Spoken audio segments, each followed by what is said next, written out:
Nation, who says Kirk Cousins can't run? Because that boy is trying to prove everybody wrong. And, ladies and gentlemen, ladies and gentlemen, Derek Carr is back in the news, giving just a little bit more hint about what happened his last year with the Raiders. And Generals ladies and win the war, gentlemen, with but that, the we politicos, the begin. politicians make the peace.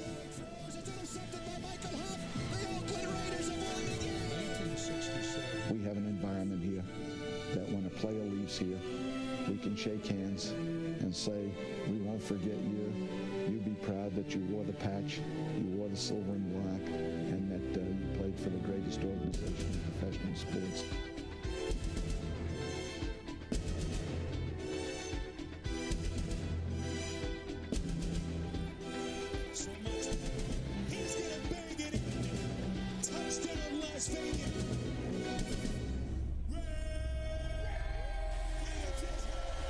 Ladies and gentlemen, Venti, I see you up in here. You are already in here. Ladies and gentlemen, we are here to have a little bit of fun, talk some Raiders. The first week of training camp is over, and we've got plenty, and I mean plenty of things that we gotta talk about. How are we doing today, Venti? How are we doing today?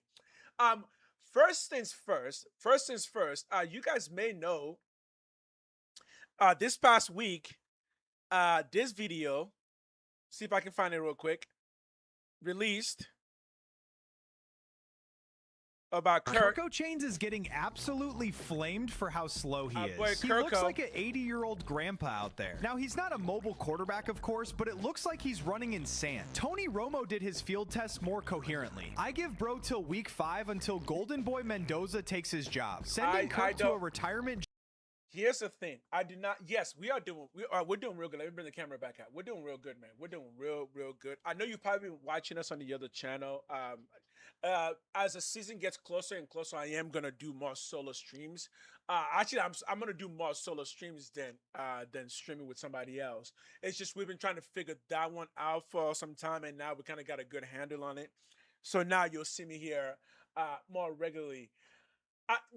Okay, so here's the thing about the speed, right? And I wish I could find it, and I try to find it. There's a new video that just came out today where our boy Kirk is Kirk Chains is running. He's running real nice. Let's see if we can bring that up real quick. Let's see if we can bring that up real quick for y'all to see. Um, I don't know if I'll be able to find it, but it was just posted today.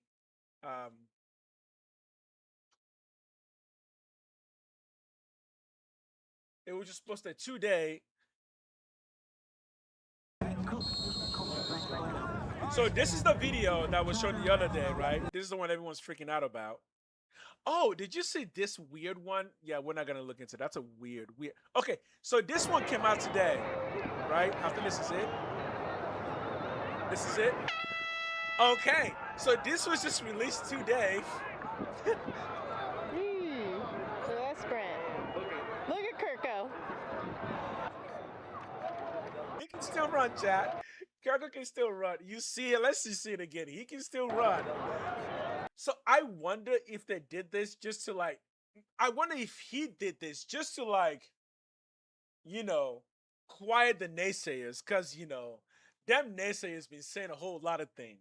And none of it are good for Kirk Chains. They was just like, this boy can't run. Dude, I had my Niner friend, when he saw this video, when it was released, my Niner friend, right? This is what he texted me when when the video first came out.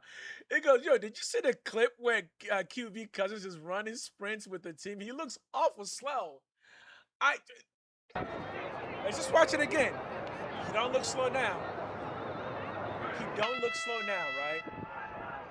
But here's the thing: we are gonna explain this. And while we wait for more people to show up. Look at Kirko.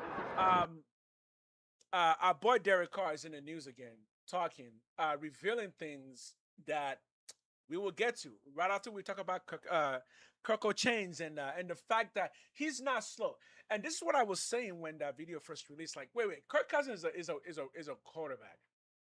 the way that he warms up is probably going to be pretty different from the way everybody else warms up. So when you see him running the way he was running, it's not that he's slow, it's just that he was warming up. So now it does make me wonder if somebody's like, yo, Cousins, we got to show them you can actually run, because apparently people out here thinking that you can't run, that you run as slow as grandpa walking through quicksand, because that's what that first clip looked like. But this clip we just saw, clearly the man can still run. Now, are we talking lazy speed? Obviously not. He is 38 years old. But Cousins has never been known for his speed. But even at the age of 38, I'm pretty sure Cousins is still faster than AOC. I'm pretty sure he's still faster than AOC. I'm just gonna throw that out there. So, just to quiet the naysayers, don't worry. Kirk Cousins can still run with the ball in his hand. He still got some speed. Okay, here's something I want to talk about, and this one just came out today as well. Yeah, Raider Beat. I think it came through Raider Beat, right? This right here. So this just came out. So, ladies and gentlemen, chat, Raider Nation, this information just released today from Derek Carr, stating some things about his last year with the Raiders and why he left and how everything kind of fell apart there. So, so this is a full-on Derek Carr letting us know what happened. Like I said, this just released today. So this is Derek Carr shared a tense conversation he had with the Raider head coach, probably why I'm not there anymore. Okay. So he goes, it's no secret Derek Carr didn't leave the Raiders in good place with former head coach Josh McDaniels. And last week we learned one of the issues Carr had with McDaniels. So we think. Carr didn't mention McDaniels by name, but it seems obvious who he was talking about, saying the coach told him to do one thing in a meeting and sent a different message in a game. Okay. This does play really well to kind of some of the dysfunction that we saw from McDaniels. So this very much could be McDaniels. But it goes on to say, the only time I got into it with the coach was that. The coach literally was like, in the team meeting, you should have thrown this. And I said, hold on, bro. Okay, hold on, bro. And that's probably why I'm not there anymore. Okay, so if you're going to tell your coach, hold on, bro. Okay, yeah, that's probably why you're not there anymore. But it continues. It continues. You said middle open, middle close. It's single high. I went middle close, and guess what? It's not open. You're telling me now I need to come over here. I did exactly what you told me to do. Okay. I'm trying to understand how to read this, right? Because it seems like this meeting happened the next meeting after the game, but it seems that the problem was, let's just assume Josh McDaniels called out Derek Carr during the meeting saying, you threw a bad pass. You threw the pass to the wrong person. You were supposed to go to this person, and you went to the wrong person. In which Kirk Cousins responded, "No, I did exactly what you told me to do. You said if middle is open, if middle is closed, it's single high. I went middle closed, and guess what? It's not open." Okay. So this seems to be like directly in regards to the type of pass Derek Carr was supposed to throw at a particular time. Okay, since leaving the Raiders, Carr has talked a few times about not having anything against McDaniels, but it's hard to imagine he believes McDaniels was the best head coach for the team in his final 2 years with the team. Well, yeah. I mean, the only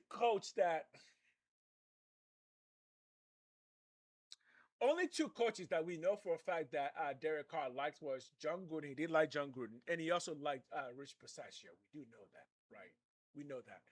We're not sure if he liked Josh McDaniels, even though he claims that there's nothing between them. But The thing with the Josh McDaniels regime coming in is by the time Josh McDaniels came in as coach, many people, myself included, were already saying we should kind of try to move on from Carr because we're pretty sure after that 2016 season, that 2016 injury, that Carr really had nothing left.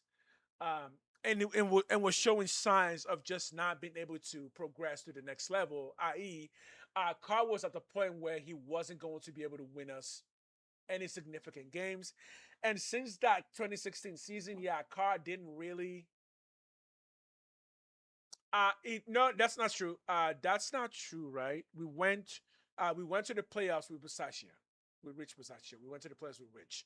And after that, that was the last one. But even before that, Carr was getting a bit shaky. But after that, that was definitely the last time Derek Carr did anything significant with the Raiders. Okay, appearing on the two G's in the pod podcast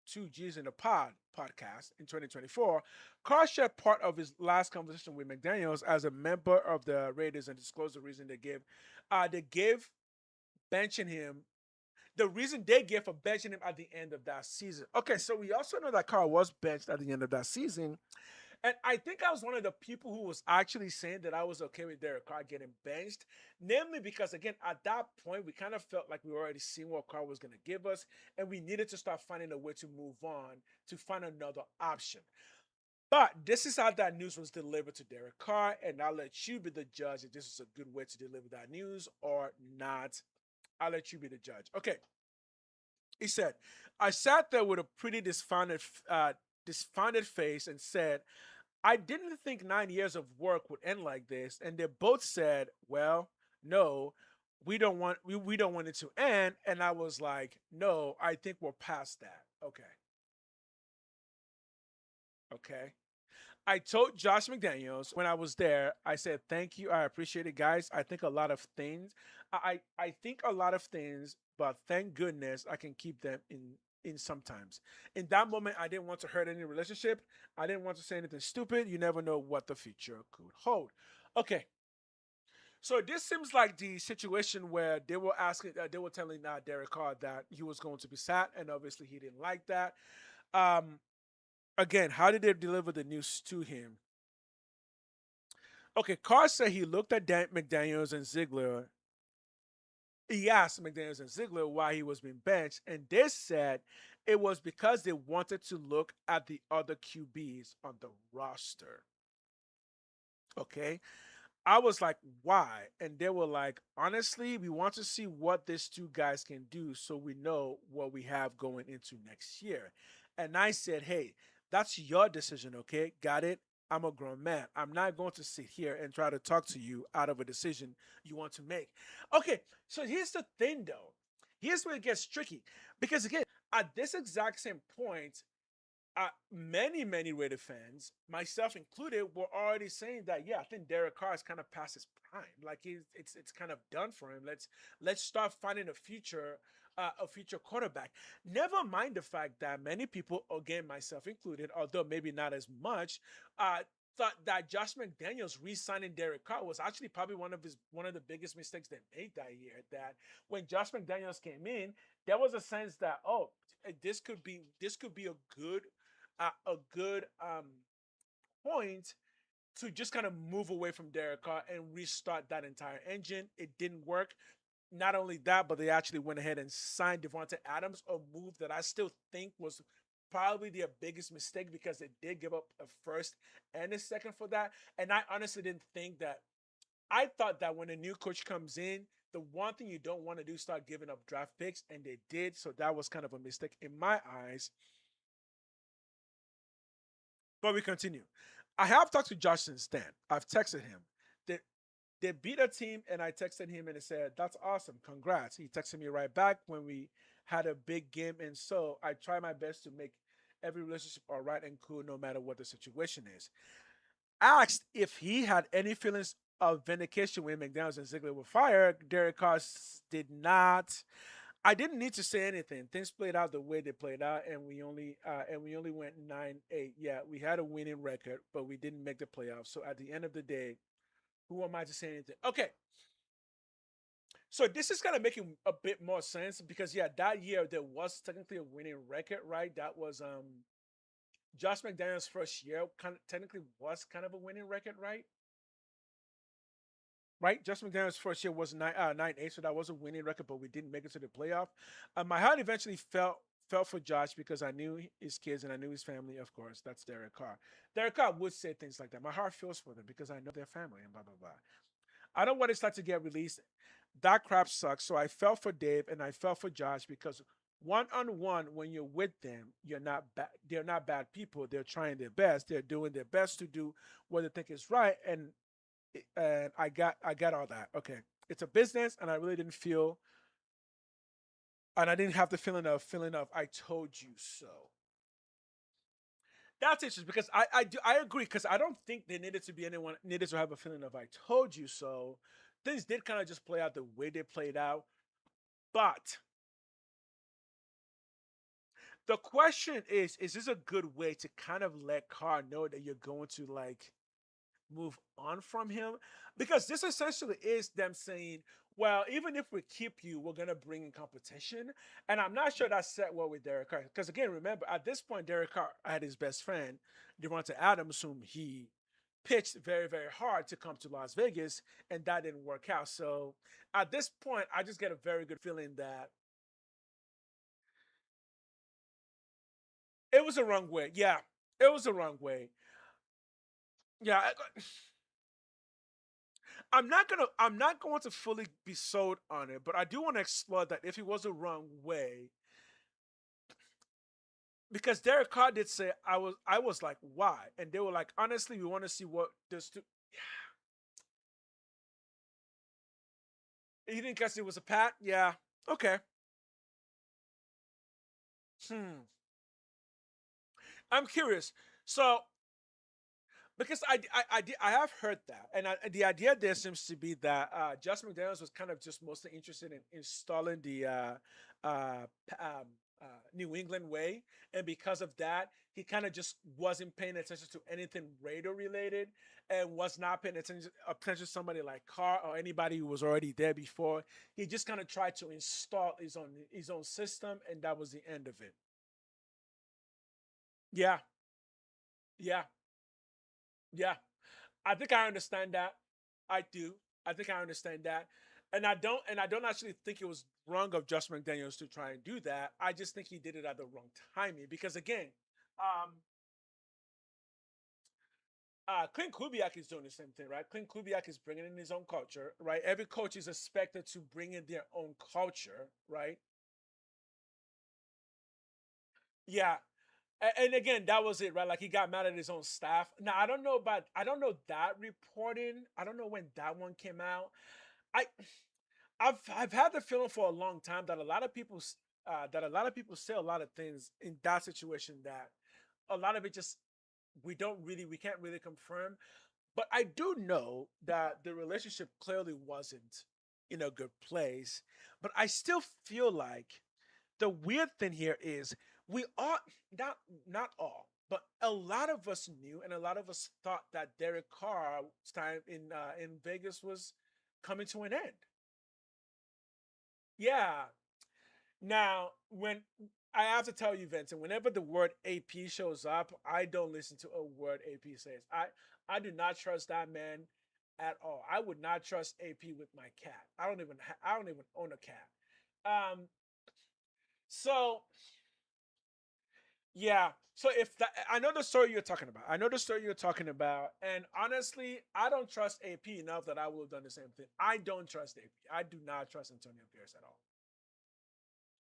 And I will maintain that he backstabbed Josh McDaniels. I will continue to maintain that.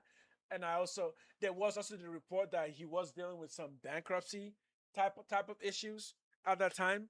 And lo and behold, the man landed himself into a head coaching job for what 2 years and got at least a 3 year contract, which means he made a cool 10 mil from that deal.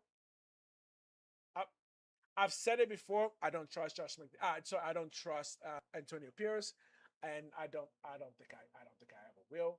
So in that particular meeting, I have heard about. I did obviously we heard about that particular meeting, but I feel like AP was backstabbing Josh McDaniels on that one. I do. I at that point I think he saw a way to kind of get what he wanted, any win for it, right? Thoughts on that? Um, of course, I'm very happy to push the Josh McDaniels train way to the back because honestly, I don't. It doesn't matter anymore. You think DC will still? Do I think? Mm, so that's the thing, right? That's a great question because that was the other side. Like, if someone didn't push out DC, he might still be here. That was the thing. Like, because for the longest, the question was who's going to have the balls to say, "Hey, DC, sorry, you're not you're not generational enough. You can't bring us a Super Bowl that we want. You can't win us. You can't even win a playoff game. You can barely get us to the playoffs." Because at that point, I do feel that somebody needed to, and I'm honestly grateful that Josh McDaniels was the one who took the heat for that. So would Derek Carr still be here? That's so tricky because after Josh McDaniels, it was AP and a terrible year, followed by yeah. So that was just 3 years ago. That was just 3 years ago. Here's a question, Vente. Would you be happy if Carr was still here?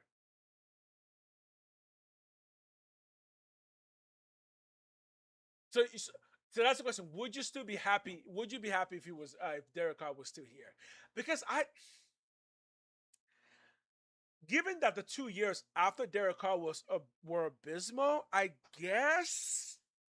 But no, I know if he had a solid defense. I mean, we do have a solid defense now. Here's a question: who is better in your eyes, Cousins or Carr? Who's a better QB?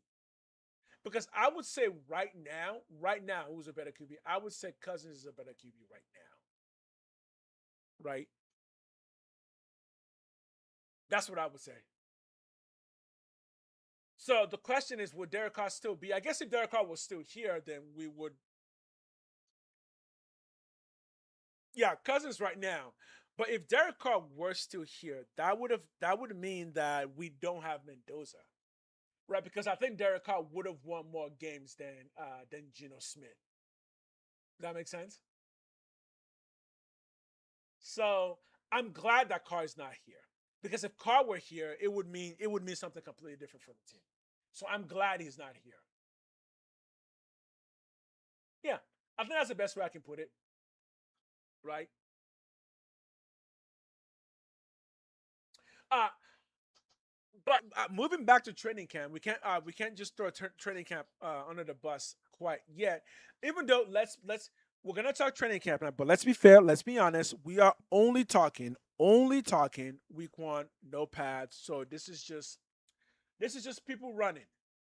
But when it comes to people running, a few people have been running very very well. Um, So these are the reports, some of the reports that we were hearing during week one of training camp, starting with the person that I heard the most from or the most about, which is Ezekiah Masses. Um, so pretty much every single day I heard his name come up from those who were present at camp that he was moving, that he was covering guys, but Brock Bowers also did beat him on a catch, so that also may be the reason why. But out of the entire cornerback room, Ezekiah Mass's name is the one that came up the most, right? Even more than McCoy, because when McCoy's name came up, it was mostly during it's mostly for special teams, right? But of everyone present, the person whose name came up the most on the DB side was Ezekiah Massive. So let's see what they have to say on him. The Raiders spent 2 days, 3 draft picks on corner. Wow, that's a weird way to say that. The Raiders spent 2 days, 3 draft picks on a corner in his this last year. So who wrote this? Yes, this is such a horrible way to write this. Okay, with a lot of enthusiasm around both Jim McCoy and Ezekiah Masses going into training camp. Many believe McCoy would be top 10 pick. But through first week of training camp, it's been Masters who's been getting the most attention from media personality in attendance.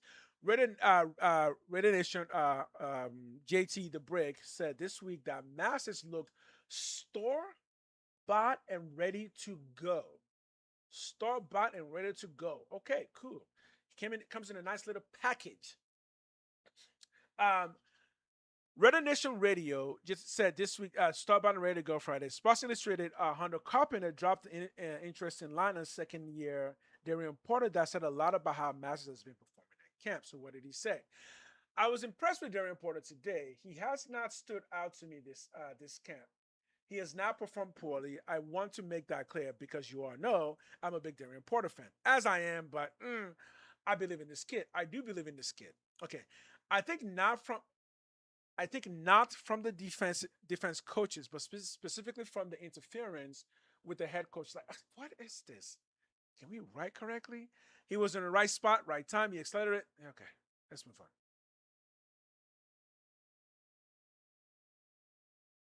No, this is terrible.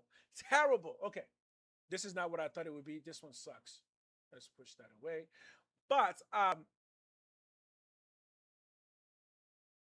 same one? Is the same one? Is the same one? Yes, same one. Okay. But I can't overlook the fact that Porter about to lose his exactly. So that does seem to be what people are saying, that Ezekiel Masters is kind of shining. The thing to keep in mind though is Ezekiel Masters is still a little bit small, on the smaller side. It's still around 180, 185. And when you see him in pads, you can see that he is smaller than the other corners. So you might need a year or two to kind of beef up his muscles before you can be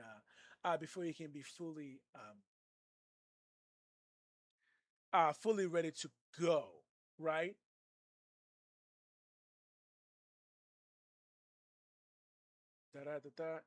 Let's see if we can see any.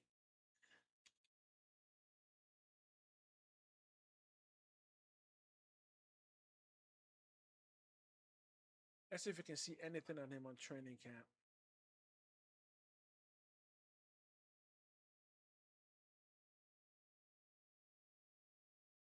First off, welcome to Las Vegas. My question for you is just, what was your kind of like interaction like with the Raiders throughout the pre-draft process?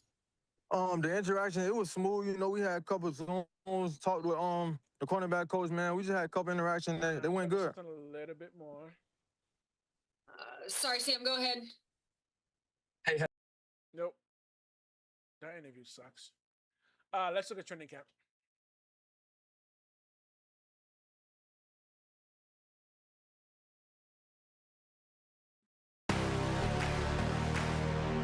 I don't know if we ever spot him. What number is he? 30. Zeke Masters is already getting first-team reps at corner. Veterans are loving how fast he's picking things up, and he's looking like one of the draft's biggest deals. Could he be a major contributor for the second? Yeah, I don't think he's the biggest because you can see he's next year. Zeke Masters is already getting first-team reps at corner. He's got quick feet. Veterans are loving. Yeah, he's got that quick feetness. I'm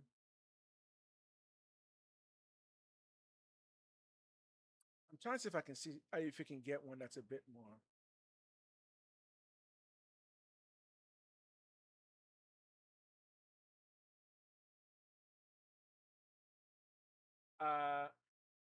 Okay.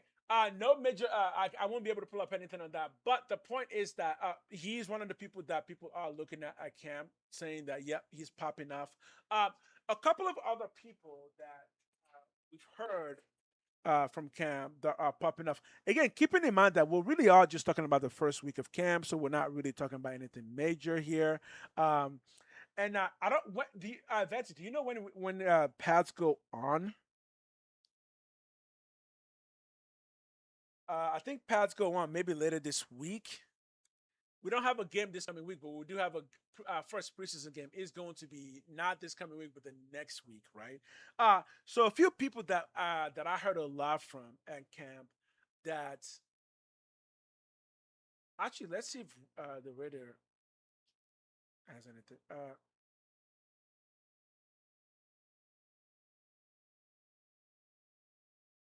Season and videos on camp.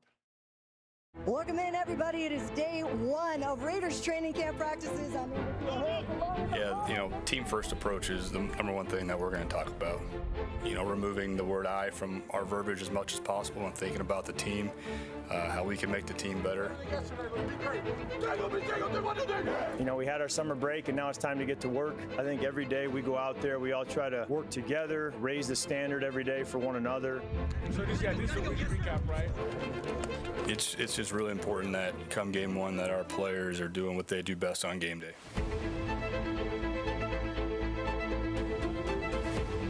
Players understand what we're looking for, being very intentional, being very deliberate, and where we're at. Players. You know, we've not heard very much from Tradian Stooks. I've not heard a thing about Stooks. Not a single word. No one's even mentioned his name. That could be a tomorrow. Oh my God! Tomorrow is actually pads. Okay. Players are doing what they do best on game day. I believe tomorrow I should be doing a. Oh no, I would not be streaming till tomorrow night. Probably with Black.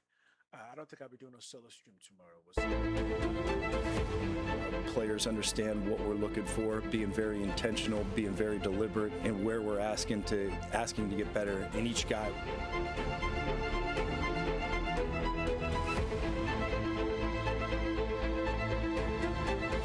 I was if we can spot any of the people that we've heard a lot about. 99 is Tommy, right? Is that his name? Yeah, Tommy. Tommy Booker. Tommy Booker. I said it in the spring, I'll say it again. It's style of play. That's the red blinking meter. No scheme will save you in this league. If you're having MEs, if you're not playing hard, if you're not taking the ball away, those are like the red blinking meter that something's not right. And so as long as the execution and the effort and the fundamentals are right, then you know you're headed in the right direction. Okay.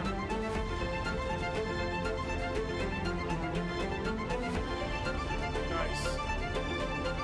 Lock in, we make a choice right now, man. Do it for your brothers. Let's get it. Gang on me, gang on 3, 1, 2, 3. Best player has to play, and that's not just what I'm going to see. You guys are going to see it in the preseason games. We're just not here to mess around. We're here to get work in. Like, there's no extra stuff, and I think that's what. Oh, good picture. That's gonna go a long way. Like, it might not mean a lot to some people right now, but come November, come October, it's gonna be the same message. Okay, that's a good week one breakdown. Okay, we got some reports on here. Let's see what they've got to say. To delight the readiness, to the delight of readiness, and the team gathered together Sunday morning in its first open practice in front of a all-around effort from defense. The defense seemed to be victors of the day by playing with high energy throughout practice. On the defensive line, Max Crosby continued to showcase his burst off the line, scrimmage while competing in the interior. While his competition in the interior continues. Okay, so that's one good news. Max is 100%. Yeah, he was running 100% with the team. No slowdown, nothing, just doing his thing. JJ Pegues had a good day of work, which had a good day of work with two would have been sacked during team practice. That sounds weird. So he had a good day and he would have had 2 sacks. I think that's what they're trying to say. It would have had 2 sacks. So JJ Pegues doing well is interesting because right now, JJ Pegues doesn't have a defined role, but he's competing for defensive tackle, especially in the 3-4 nose tackle because he's got the size, right? So he's a nose tackle size, and he's only 24. So yeah, I think there's a lot to be said for what JJ Pegues can be for the Raiders, right? Okay, and last year he played 7 games, it looks like. He played in 7 games, it looks like, last year. Okay, so that's something there, JJ Pegues. The second year nose tackle from Ole Miss, he's a nose tackle. He's pushing Tonka Hemingway. Remember, Tonka Hemingway is my the guy that I think is going to break out on the D line there, namely because Tucker Hemingway, because of his size, is going to be able to play edge and defensive tackle in a 3-4. So he should be getting a lot of moving around. He should be moving around quite a bit. And Tucker didn't play most of last season, and he only started playing within the last 5 games, it looks like. And in that time, he managed to record 4 sacks. So there's a potential there. He is a person that I'm looking forward to becoming something on that D line that's will come out of nowhere. Jordan Laulu, I didn't hear very much from him either. Yeah, another potential. Yeah. Oh, also 4 sacks. Oh, wait a minute.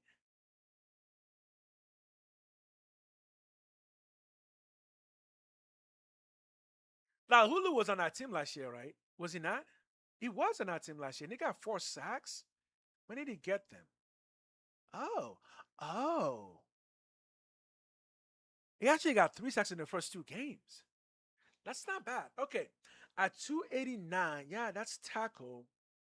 But that's not nose tackle. That's just tackle. Okay. I think we'll keep an eye on Jonah Laulu too. I didn't realize he was shining out there. Adam Butler, I didn't hear anything about Adam Butler. I heard nothing on Adam Butler, man. Not a single word. But he's 32, and that might be a thing, right? But he's also really good against the run. So I didn't hear much about him. But I did hear something about Tucker Hemingway, and yeah, I did hear something about JJ Pegues. In the secondary, it's similarly a wide open competition at outside cornerback opposite of Eric Stokes. The likes of Darren Parker, Market, and Scott, perfect. We have a deep room and expect a lot of guys competing to play. But the person that I've heard that's shining out of that group is, of course, Ezekiel Masses, and Darren Porter's getting a little bit of play as well. Another cornerback that must be mentioned is the second-year Greedy Vance. Really? He instinctively jumped a route in 7-on-7s. Okay. I'll have to see more of it because he's 5'9". He's 5'9". He's 5'9". I think that's all I can see on that. Okay. Taron Johnson, I did hear quite a bit about that his versatility was showing because Taron Johnson is the guy we picked up from the Vikings. No, not the Vikings. The Vikings, that's our wide receiver. Taron Johnson came from the Bills. And the word on camp is, yes, he does seem to be looking the part. After catching the first interception of training camp Friday, the cornerback was seen exclusively working with the safety in the safety room during individual drills. As to where he'll line up on the field, the question should really be, where isn't he on the field? So, yeah, that is kind of what we've heard about him, that, yeah, he can just kind of line up everywhere. Kind of like Trading Stukes, right? Give me a second. I'm going to get some water. I'm thirsty.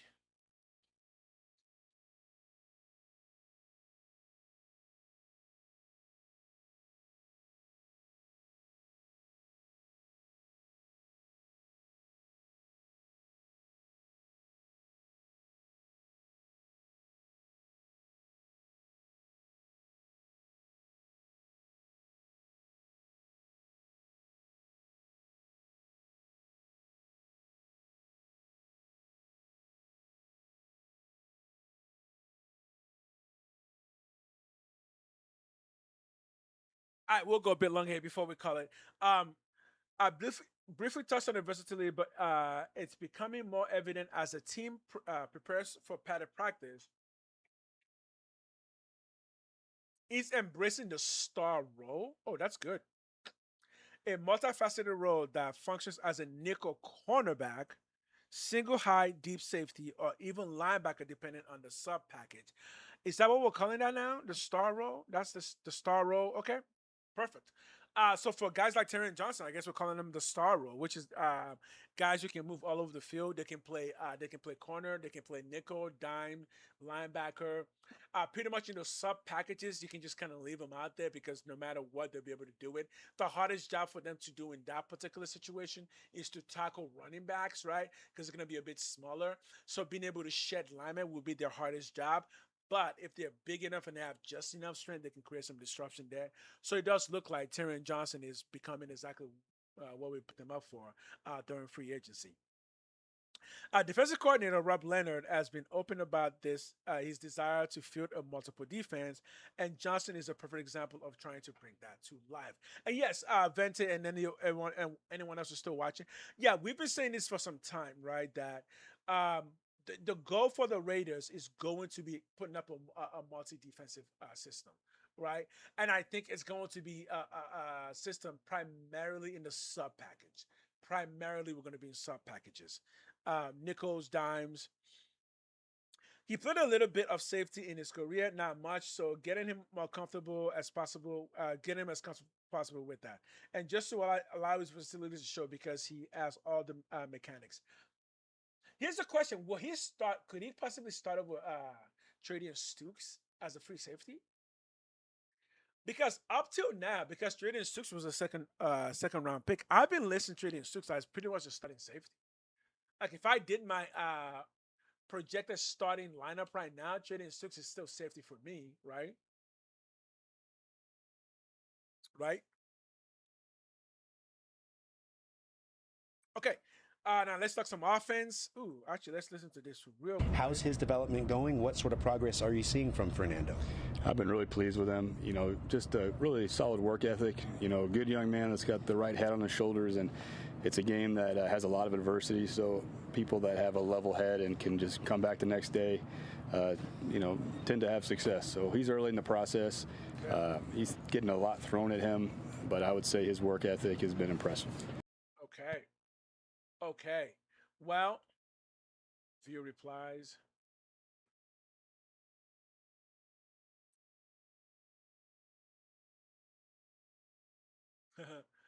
Okay. So that's really good to know. That didn't stop Kirk Cousins from having some. So I have heard a lot of good things about Kirk Cousins. That he's having a really good camp. He had another sharp day of practice with no turnovers. His top targets were, of course, Brock Bowers and Jalen Naylor. Okay, so I was always sleeping on Jalen Naylor. However, word from camp so far is that he might be able to play the part because hard choice right now. Because he is 6 foot and 190, and he can play outside and he can play inside. So I have heard a lot of really good things about Jalen Naylor and his ability to potentially be that X receiver we've been looking for. But however, I have also heard, and I don't see his name here, I have also heard quite a lot of good things about what's his name? Malik Benson. I've heard throughout camp so far in the past few days that Malik Benson has been shining. So that's really good because that's a person I'm hoping will become the X receiver. Just having that kind of guy in your locker room is.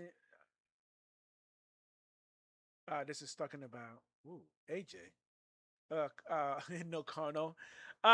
Okay, yeah. So let's talk Aiden O'Connell. So the conversation around Aiden O'Connell is that he's also quite sharp, but it's pretty clear that he's fighting to get himself traded to another team, right? That is the goal for Kirk Cousins. Have you heard anything different? Because I've pretty much heard that that's kind of the plan, that he's going to play his heart off, and then he's going to get traded. And I've already nailed it down that he might be traded before we. I think he's going to play most of preseason 1, most of preseason 2, and most of preseason 3, I think will actually be Mendoza. Yeah, I think most of preseason 3 will be Mendoza. Because Cousins is going to run probably the first half of preseason game 2. Because we gotta loosen him up, and he's not gonna play preseason game 3. He should play 2. So we're gonna see Mendoza in preseason game 1, probably in the second half, at the very latest, fourth quarter, and then we're gonna see a lot of Mendoza in the very last game of preseason. And I think the rest will be Aiden O'Connell trying to get himself traded to another team.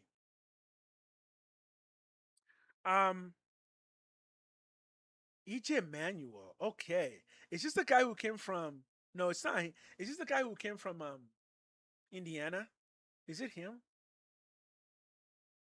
UDFA. Okay. I don't know where it comes from. Oh, wow. Oh, yeah, Indiana. Right there. Look at this guy. 6'3", 205 from Indiana, so he already knows Mendoza. This could be good. That could be good.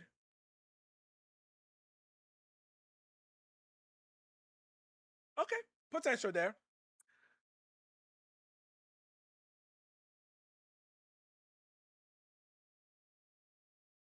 Anything else here? Physically, we can see him out here. Nope, nothing major.